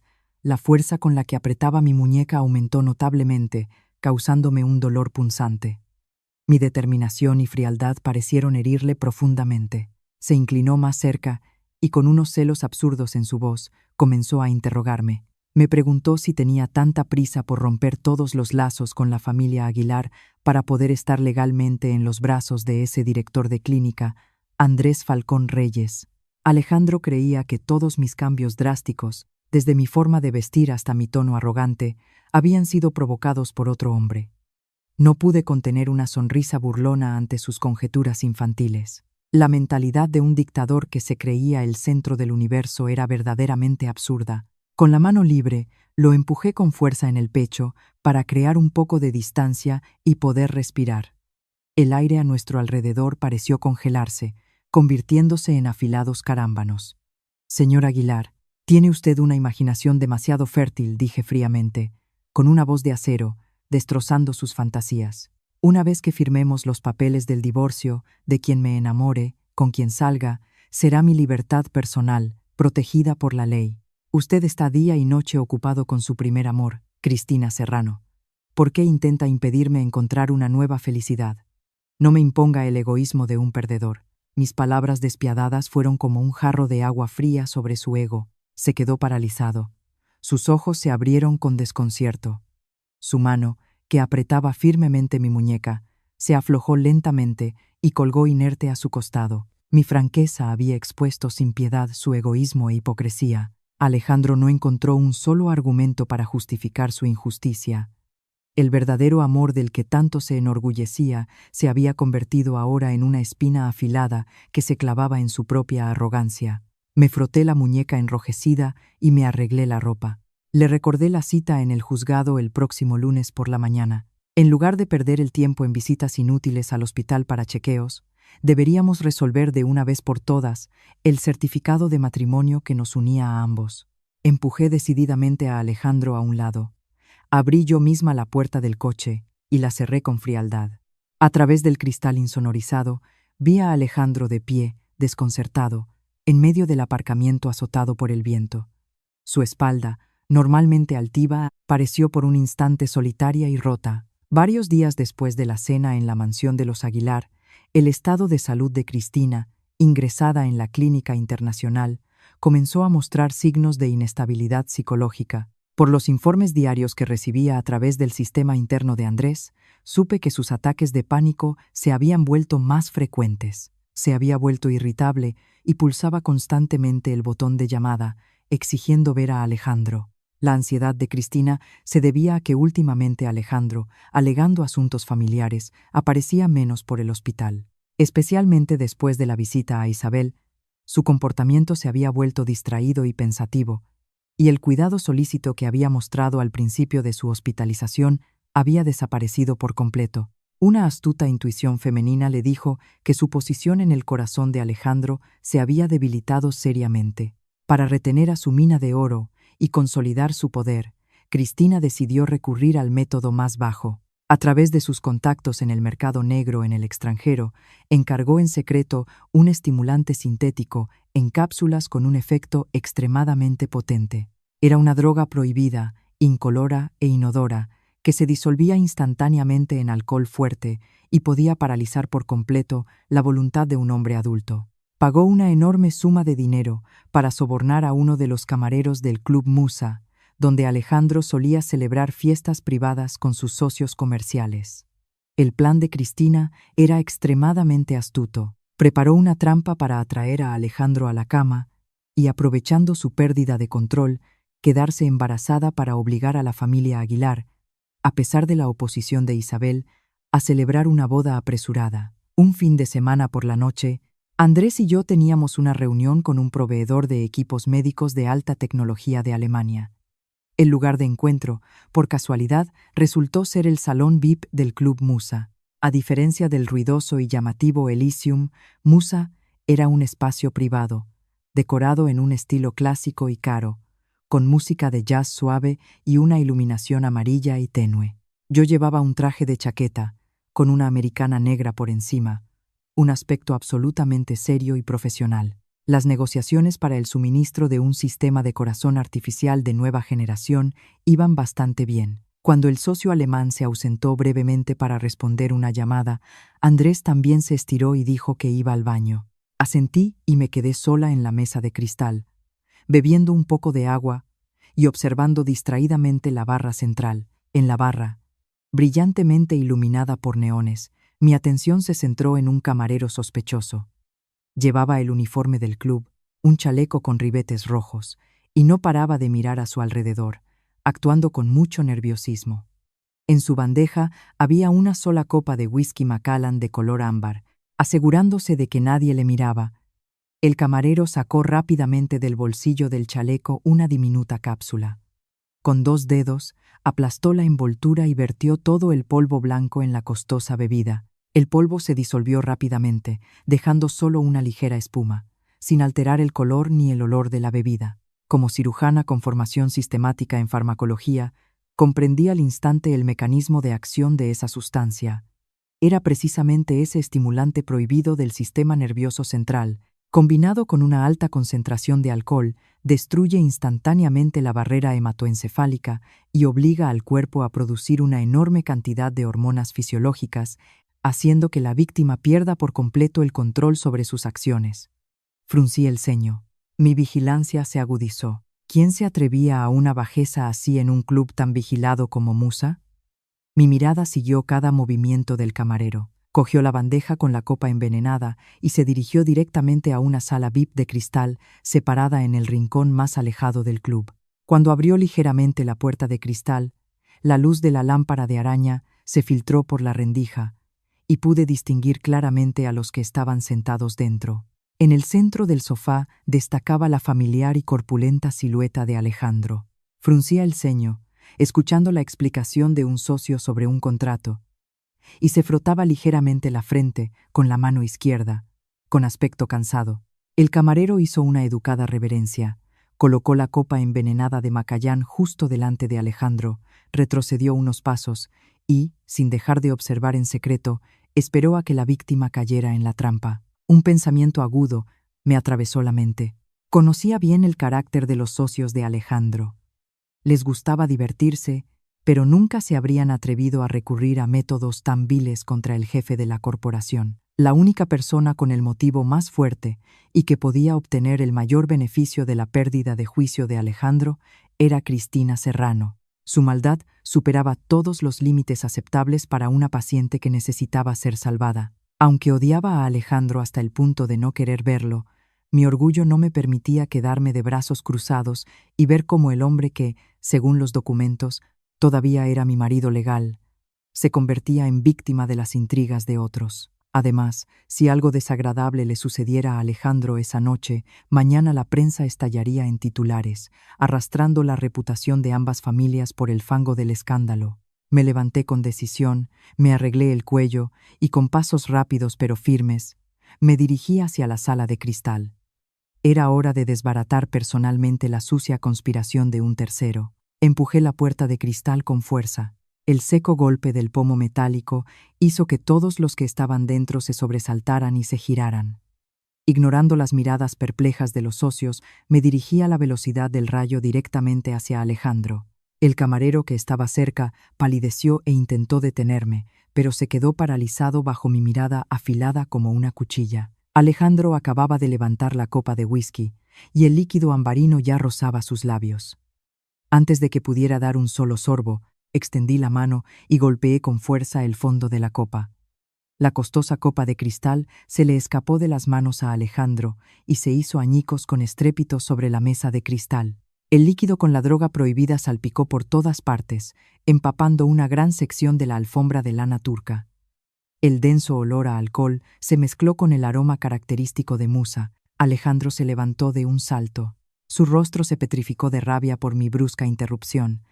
Me fulminó con la mirada y gritó, preguntando qué locura estaba montando en medio de una negociación comercial.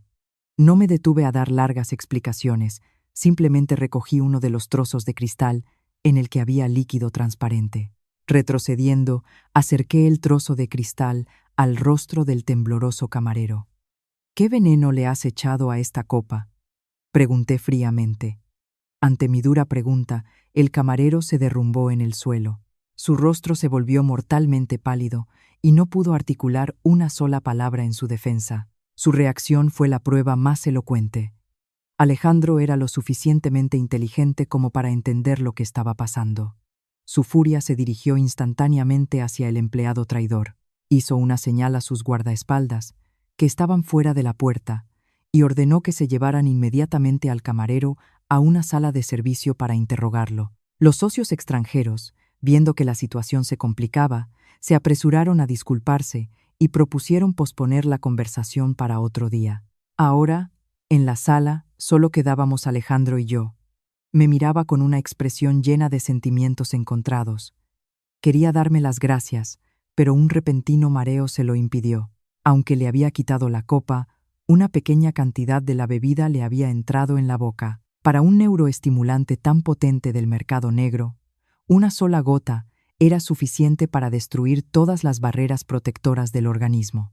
El rostro de Alejandro se enrojeció rápidamente, su respiración se volvió pesada y entrecortada. Se aferró con fuerza al borde de la mesa. Las venas azules se hincharon en sus manos.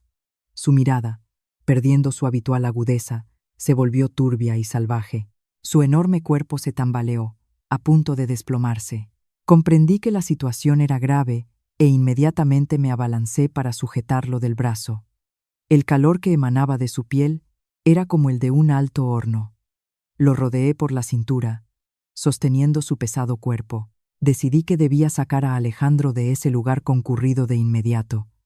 Si alguien veía al jefe de la corporación en un estado tan incontrolable, las consecuencias serían impredecibles. Saqué el teléfono y le envié a Andrés un breve mensaje diciendo que me había surgido un asunto urgente y tenía que irme. Luego, sosteniendo a Alejandro, me dirigí a la salida especial para personalidades VIP. Esa puerta llevaba directamente al aparcamiento subterráneo. La distancia desde el ascensor hasta el Maybach me pareció interminablemente larga.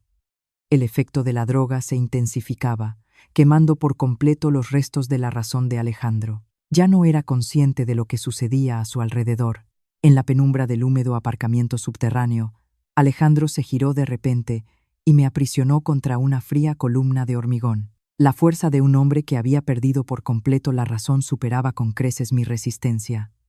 Hundió su rostro en mi cuello, inhalando frenéticamente mi olor, una mezcla de suavizante de ropa y un ligero aroma a desinfectante médico. Era el olor al que se había acostumbrado durante 3 años de convivencia.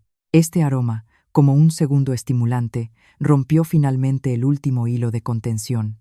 Elena rugió a Alejandro con voz ronca y hundió sus labios ardientes en los míos. Su beso fue instintivo, brusco, lleno de un deseo posesivo. Me resistí desesperadamente, empujando con todas mis fuerzas su duro pecho, pero mi resistencia fue inútil. Alejandro me agarró ambas muñecas con una mano y las sujetó por encima de mi cabeza. Su beso se hizo más profundo y despiadado, impregnado del sabor amargo del alcohol fuerte. Una sensación de asfixia y desesperación se apoderó de mí. Durante la lucha, logré liberarme lo suficiente como para morderle el hombro con todas mis fuerzas a través de la fina tela de la camisa. Mis dientes se clavaron profundamente en su carne y sentí claramente el sabor salado de la sangre en mi boca. Alejandro gimió suavemente de dolor, pero no me soltó. Al contrario, el dolor pareció avivar aún más su deseo salvaje. Me tomó en brazos y se dirigió al ascensor de servicio que llevaba al hotel de 5 estrellas ubicado en el mismo edificio que Musa. En cuanto la puerta de la habitación del hotel se cerró, comenzó una noche inesperada y frenética que barrió todas las fronteras y el odio que existían entre nosotros. Al mismo tiempo, en el vestíbulo principal del Club Musa, apareció Cristina. Se caló un sombrero hasta los ojos y se cubrió el rostro con gafas de sol, entrando apresuradamente. Había calculado con precisión el momento en que la droga debía hacer efecto para aparecer como la salvadora. Pero cuando abrió la puerta de la sala VIP, su mirada solo encontró cristales rotos y un charco de la bebida envenenada en la alfombra. Alejandro no estaba, y no había ni rastro de su presencia en el edificio. Cristina pisoteó el suelo con rabia y se mordió el labio hasta sangrar. Su plan perfecto se había derrumbado en un instante. La brillante luz del sol se filtraba por una rendija en las gruesas cortinas, proyectando un pálido rayo amarillo sobre las sábanas arrugadas. Abrí lentamente los ojos. Me dolía todo el cuerpo. Ante mí apareció el interior de una lujosa suite de hotel. Muebles de caoba, una lámpara de araña de cristal, una gruesa alfombra de lana. Todo hablaba de su alto coste. Los recuerdos de la noche frenética afloraron con claridad en mi memoria. Una noche que destruyó por completo todas las barreras protectoras que había construido con tanto esmero desde el día que abandoné la casa de los Aguilar. Giré la cabeza. Alejandro dormía profundamente. En su rostro hinchado, despojado en sueños de su habitual y fría arrogancia, solo se leía el cansancio y el agotamiento después de que el efecto de la droga prohibida hubiera pasado por completo. La sábana había caído hasta su cintura, revelando su torso musculoso. Cerca de la clavícula derecha, en el lugar de la profunda mordedura, la sangre se había coagulado. Esa marca era muy visible. Era la señal de mi desesperada resistencia y la única prueba de mi presencia en esa habitación. Anoche no me permití la debilidad ni el pánico, como lo habría hecho una jovencita. La razón de una cirujana se impuso rápidamente. Aparté la sábana con cuidado, me levanté de la cama Y. Recogiendo la ropa esparcida por el suelo, me vestí rápidamente. Fui al baño y me lavé la cara con agua fría, intentando recomponerme al máximo. Mirando mi pálido reflejo en el espejo, me repetía que solo había sido un incidente fisiológico provocado por la acción de sustancias químicas. No tenía ningún significado emocional y no cambiaría en absoluto mi decisión sobre el divorcio. Al salir del baño, cogí mi bolso y salí al silencioso pasillo. Al entrar en el ascensor, hice inmediatamente una llamada encriptada a Kiko, el dueño de Musa y socio de Andrés, responsable del sistema de seguridad del club. Con la voz más tranquila posible, le pedí que, usando sus derechos de administrador principal, borrara por completo Todas las grabaciones de las cámaras de vigilancia del pasillo del segundo sótano y del ascensor del hotel del período comprendido entre las 10 de la noche de ayer y las 5 de la mañana de hoy. Kiko, al recibir la orden, ejecutó inmediatamente la operación de borrado irreversible de datos. Todas las huellas de cómo yo, sosteniendo a Alejandro, subía al hotel, fueron borradas para siempre de este mundo. 1 hora después de mi partida, Alejandro se despertó lentamente. Frunció el ceño por un fuerte dolor de cabeza, un efecto secundario del estimulante. Se masajeó suavemente las sienes, tratando de reconstruir los fragmentos de recuerdos de la noche anterior. Recordaba claramente cómo el camarero había echado algo en su bebida y cómo Elena lo había salvado, tirándole la copa. Pero todo lo que sucedió después estaba sumido en una espesa niebla. Alejandro se sentó. Cuando la sábana se deslizó, el aire frío del aire acondicionado tocó su piel desnuda. Su mirada recorrió la habitación vacía. Aparte de él, no había nadie. Su ropa estaba esparcida por el suelo y en la almohada arrugada quedaba un ligero aroma femenino. Ese vacío provocó instantáneamente una fuerte confusión en su alma. De repente, sintió un dolor agudo en el hombro derecho. Alejandro bajó la cabeza y se quedó helado. En su hombro había una marca de mordedura clara y profunda. La sangre ya se había coagulado, pero el lugar de la mordedura todavía estaba rojo e hinchado. Corrió al baño y se paró frente al gran espejo, girándose para ver mejor la herida. En el momento en que vio la marca de la mordedura en el espejo, un escalofrío le recorrió la espalda. La sensación de la piel de la noche anterior lo golpeó hasta lo más profundo. Esa pasión, ese olor, esa resistencia desesperada y, sobre todo, esa perfecta sensación de fusión. Era la misma sensación que en aquella fatídica noche de hacía 3 años. Aquella noche en que él, envenenado por sus rivales, creyó que la mujer que lo había salvado era Cristina. Las pupilas de Alejandro se contrajeron bruscamente. Se le cortó la respiración. Durante los últimos 3 años, había creído firmemente que Cristina era su salvadora, la mujer a la que le había entregado su virginidad en aquella noche caótica. Pero ahora, la marca de la mordedura en su hombro, como una llave maestra, abrió de golpe la puerta a una verdad enterrada. Alejandro empezó a recordar. Hace 3 años, al despertarse por la mañana, vio a Cristina llorando a su lado, pero en su cuerpo no había ni rastro de una noche de pasión, ni cansancio. Y lo que era más aterrador, la mujer de aquella noche le provocaba una sensación inquietantemente familiar. La misma sensación que Cristina, incluso cuando eran íntimos, nunca le había provocado. Las manos de Alejandro se aferraron con fuerza al lavabo. Lo apretaba con tanta fuerza que los nudillos se le pusieron blancos. Una sospecha terrible nació y creció inconteniblemente en el alma del arrogante magnate. Si la mujer de anoche no era Cristina, ¿quién fue entonces la mujer de hace 3 años? ¿Por qué esa extraña coincidencia en sentimientos y sensaciones físicas? Alejandro salió corriendo del baño y se vistió apresuradamente. Necesitaba encontrar a Cristina de inmediato y verificar un hecho muy importante, un hecho que podría destruir todas sus creencias de los últimos años. Esa mañana, todo lo que ocurría en la habitación VIP se grababa con el sistema de videovigilancia secreto de Andrés. Sentada en mi despacho, miraba atentamente la pantalla del ordenador, observando cada movimiento de mi exmarido. El Maybach de Alejandro se detuvo a una velocidad peligrosa en la entrada de la clínica. Salió del coche. La camisa arrugada no había sido cambiada, su rostro era glacial. Ignorando el saludo de los médicos de guardia, Alejandro se dirigió a grandes zancadas directamente a la unidad de cuidados intensivos. En la habitación, Cristina estaba sentada en la cama, apoyada en las almohadas con una expresión nerviosa. Tras el fracaso total de su conspiración con el estimulante, estaba en ascuas.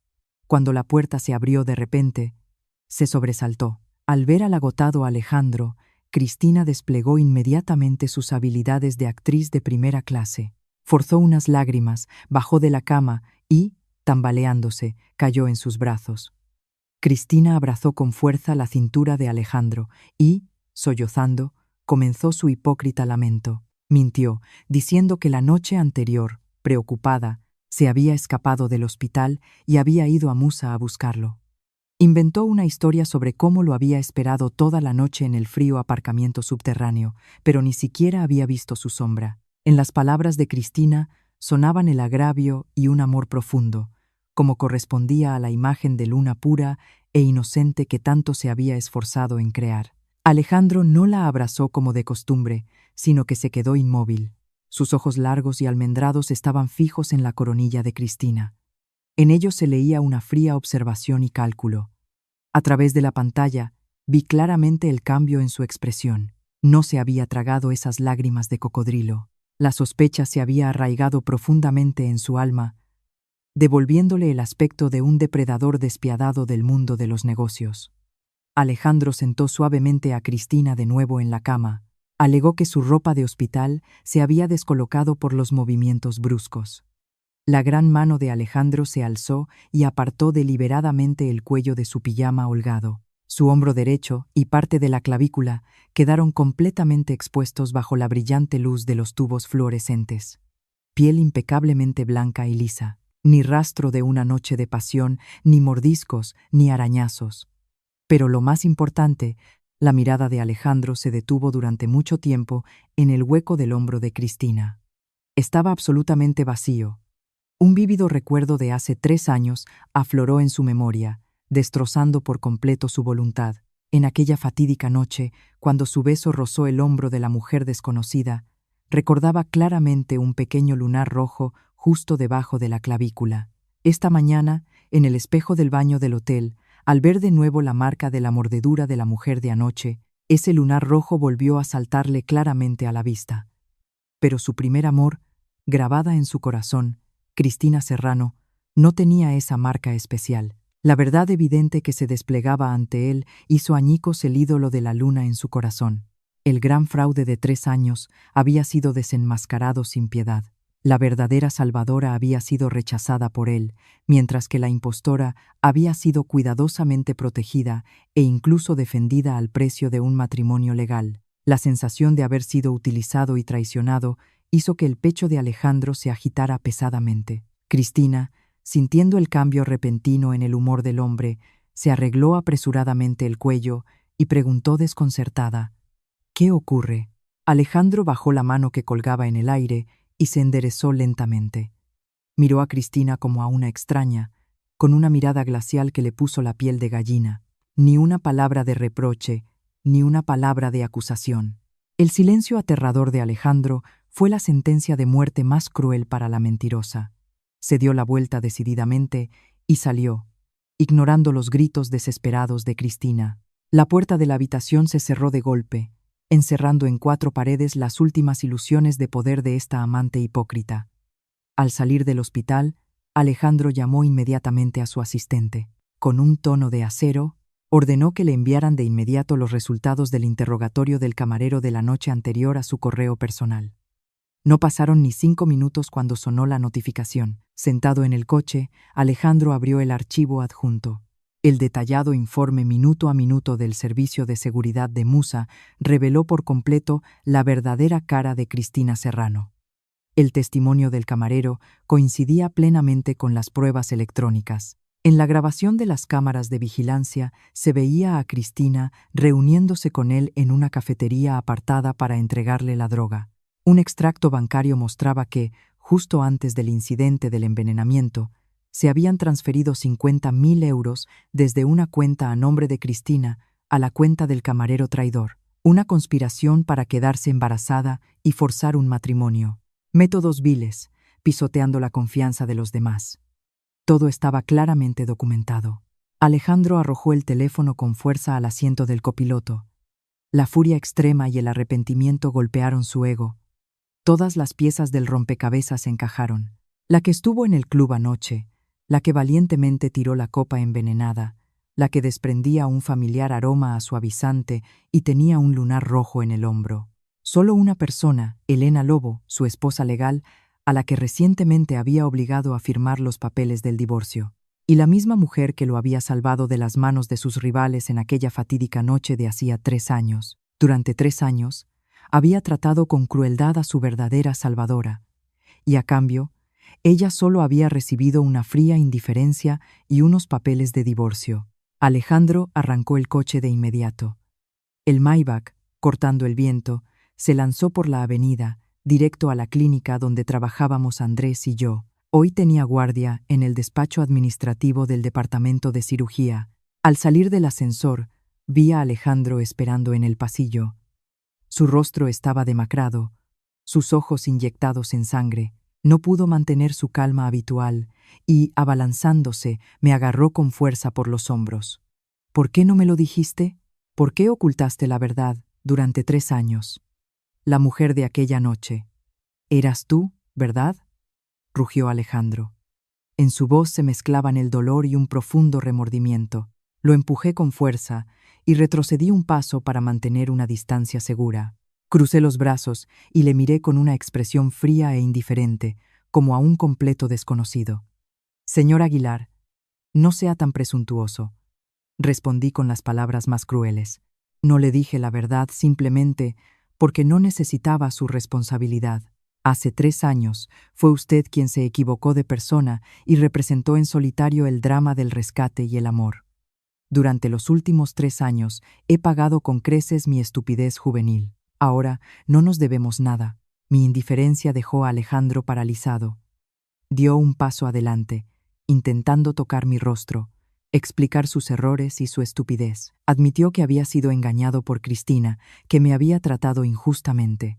Me suplicó que anulara los papeles del divorcio y le diera una oportunidad para enmendar todo el dolor que me había causado.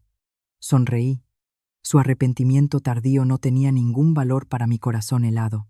Saqué del bolso la notificación de admisión a trámite del juzgado de Madrid y se la arrojé fríamente al pecho.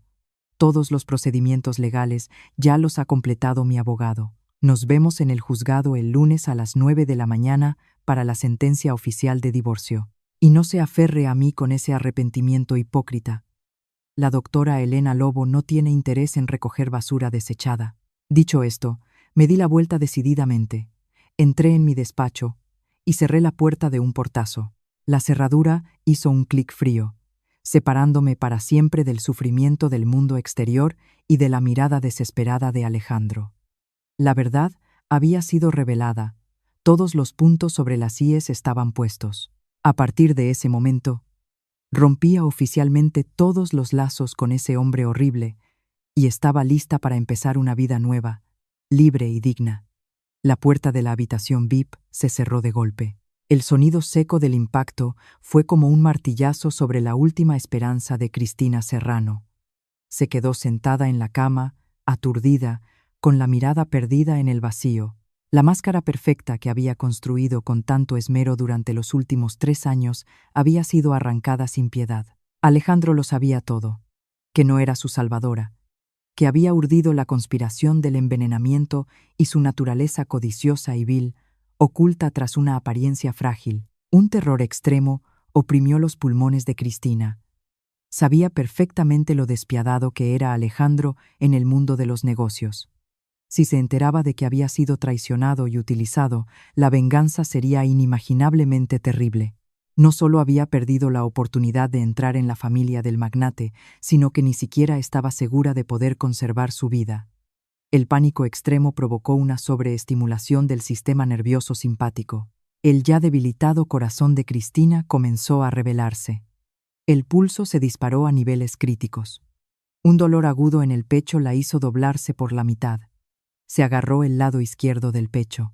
La respiración se le atascó en la garganta. La sangre, estancada en los ventrículos, no llegaba al cuerpo, sino que comenzaba a refluir hacia los pulmones. Los efectos secundarios del estimulante, no probado que había tomado en secreto la noche anterior, explotaron ahora, destruyendo las últimas y débiles chispas de vida.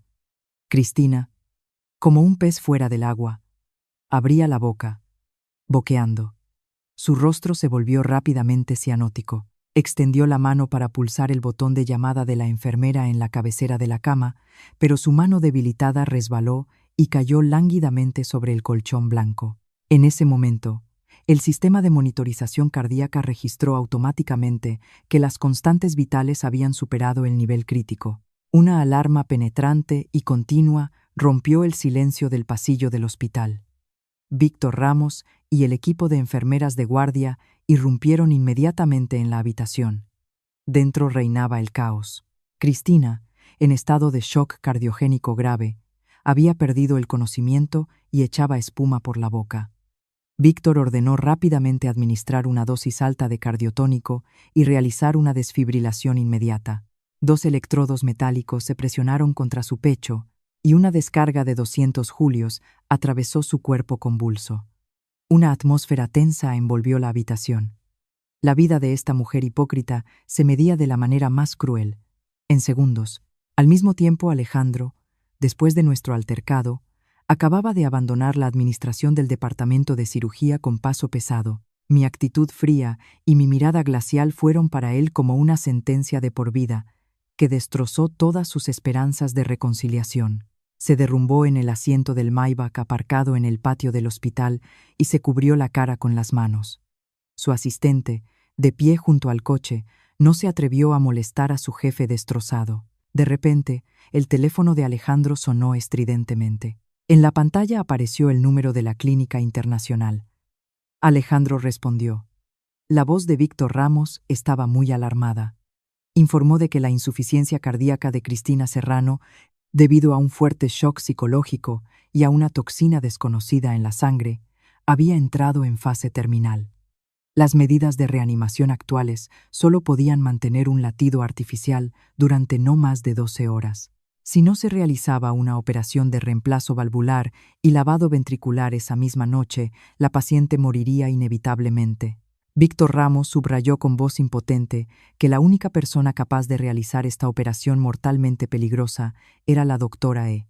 Alejandro colgó el teléfono y se quedó mirando la llovizna a través de la ventanilla con la mirada perdida.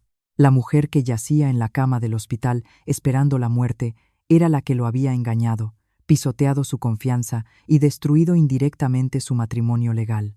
Racionalmente, entendía que merecía pagar un alto precio por sus terribles pecados. La ira y el asco de Alejandro hacia Cristina no habían disminuido en absoluto, pero al borde de la vida y la muerte, el instinto de un hombre que la había conocido durante mucho tiempo no le permitía quedarse de brazos cruzados y ver cómo se extinguía una vida. Alejandro decidió que llamar a la doctora E esta vez sería el punto final definitivo en todas sus relaciones con Cristina. La curaría, le devolvería la vida, y después, cada uno seguiría su camino, y él borraría para siempre el nombre de Cristina Serrano de su vida. Alejandro abrió la puerta del coche y corrió de nuevo al vestíbulo del hospital. Ignorando los intentos de la seguridad por detenerlo, se dirigió directamente al despacho del director, a ver a Andrés. Con toda su desesperación, Alejandro exigió que Andrés se pusiera en contacto inmediatamente con la doctora E y activara la cláusula del contrato sobre una operación de urgencia. La desesperación e impotencia del poderoso magnate se leían en su respiración entrecortada y en las gotas de sudor en su frente. Estaba intentando con todas sus fuerzas recoger los pedazos que él mismo había creado con su estupidez. A través de la ventana de un restaurante francés en el piso 50 de un rascacielos, la ciudad nocturna brillaba con las luces de las farolas y los letreros de neón. Cenaba con Andrés y varios amigos cercanos de los círculos médicos. El ambiente en la mesa era muy relajado, cálido y lleno de risas.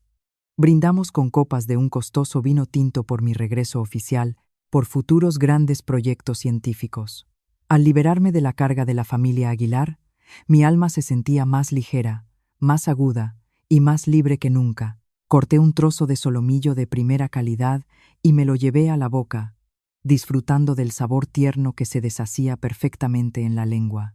En ese momento, el teléfono personal de Andrés, que estaba sobre la mesa, vibró con fuerza, rompiendo el ritmo de la suave música de jazz. En la pantalla apareció una llamada de emergencia del hospital. Andrés frunció el ceño, dejó la copa, se disculpó con todos y pulsó el botón de respuesta. Por la comodidad del trabajo a distancia y porque todos los presentes eran médicos, Andrés tenía la costumbre de poner el altavoz en las llamadas del servicio de guardia. Gracias a eso, todo lo que se dijo al otro lado de la línea fue claramente audible para mí y para los demás en la mesa. La voz grave y ronca de Alejandro, llena de extrema confusión y prisa, resonó en los altavoces. No habló a través del médico de guardia, sino que él mismo cogió el teléfono. Alejandro casi gritaba, tan fuerte que varios comensales de las mesas vecinas se giraron. Exigía que Andrés, por cualquier medio, se pusiera en contacto inmediatamente con la doctora E. Describió el estado crítico de Cristina, suplicó que se preparara un quirófano estéril en el hospital y prometió cumplir cualquier condición financiera. Presionó todos los resortes posibles, desde la ética médica hasta las cláusulas ya firmadas del contrato, intentando obligar a la doctora E a aparecer, tomar un bisturí y salvar a una persona. En la mesa se hizo un silencio absoluto al instante. Andrés me miró. En su mirada se leía la espera de una decisión final. Los otros médicos, comprendiendo la complejidad de la situación y la identidad del que llamaba, no se atrevieron a decir una palabra. Dejé lentamente el cuchillo y el tenedor en el plato y me sequé delicadamente los labios con una servilleta de seda. La voz desesperada de Alejandro, que salía del pequeño teléfono, no provocó en mi corazón la más mínima agitación. Ahora, para mí, tanto Cristina como Alejandro eran solo nombres sin importancia. Personas llenas de pecado, mentira y traición. Personas que no merecían ni la misericordia de un médico ni la compasión. Extendí la mano y acerqué el teléfono de Andrés. No usé el distorsionador de voz, como cuando interpretaba el papel de la doctora E. Con mi propia voz, muy familiar, pero llena de una fría determinación, la agudeza y la claridad de una cirujana, pronuncié claramente en el micrófono. Señor Aguilar, no hace falta que grite. El informe del electrocardiograma de la señora Serrano acaba de ser reenviado automáticamente a mi servidor. Ella misma se administró un potente neuro y cardioestimulante prohibido en el mercado. Esta toxina ha destruido por completo la estructura de las válvulas y ha causado una necrosis miocárdica irreversible. Ahora mismo, ni siquiera Dios, por no hablar de la doctora E, podría salvar esa vida que se extingue. La operación ya no cumple con las indicaciones médicas y no puede realizarse. Al otro lado de la línea se hizo un silencio repentino. Incluso la respiración agitada de Alejandro cesó. Finalmente, la verdad se reveló de la manera más cruel y directa. La legendaria doctora E no era otra que Elena Lobo, la misma esposa a la que acababa de pisotear sin piedad. Este golpe psicológico para Alejandro debió ser mucho más terrible que cuando se enteró de la conspiración de envenenamiento de Cristina. No le di la oportunidad de seguir suplicando. Le informé claramente de que rescindía el contrato por incumplimiento por parte de la paciente, que con la administración voluntaria de fármacos prohibidos había frustrado el plan de tratamiento. El depósito de 1.000.000 de euros sería devuelto mañana por la mañana, y ese corazón podrido era el precio más alto que la señora Serrano debía pagar por su codicia y su bajeza. Apreté decididamente el dedo sobre el botón rojo para finalizar la llamada. La pantalla del teléfono se apagó, cortando para siempre todos los hilos pegajosos con un pasado sucio, todos los rencores y el amor. Le devolví el teléfono a Andrés. Sonreí ampliamente y levanté mi copa bien alto. Todos en la mesa entendieron mi gesto y brindaron al unísono, produciendo un sonido limpio y alegre. La lujosa cena continuó en un ambiente de alegría. El lunes, exactamente a las 9 de la mañana, los rayos del sol iluminaban los escalones de mármol de los juzgados de Madrid. Yo, vestida con un elegante traje blanco, hecho a medida, aparecí con paso seguro en el vestíbulo. Alejandro ya estaba esperando allí. Su rostro estaba terriblemente demacrado. Tenía ojeras oscuras bajo los ojos, la barba sin afeitar y la mirada completamente vacía. La noche anterior, sin duda, había sido para él el peor de los infiernos. No me interesaba si Cristina se aferraba a la vida en una cama de hospital o si ya había muerto. Ignoré por completo el profundo remordimiento que se leía en el rostro de Alejandro. Pasé a su lado y me dirigí directamente a la sala de vistas. Bajo la estricta supervisión del juez, 2 firmas decididas se estamparon en una hoja de papel en blanco y negro. Un sello rojo cayó con un fuerte golpe sobre el documento. El matrimonio de 3 años, doloroso y parecido a una farsa, había terminado oficial y definitivamente. Al salir del edificio del juzgado, levanté la cabeza bien alto, encontrándome con mi deslumbrante y libre cielo. A mi espalda dejé a un hombre que durante el resto de su vida llevaría la carga de la culpa, viviendo en el autorreproche y el arrepentimiento.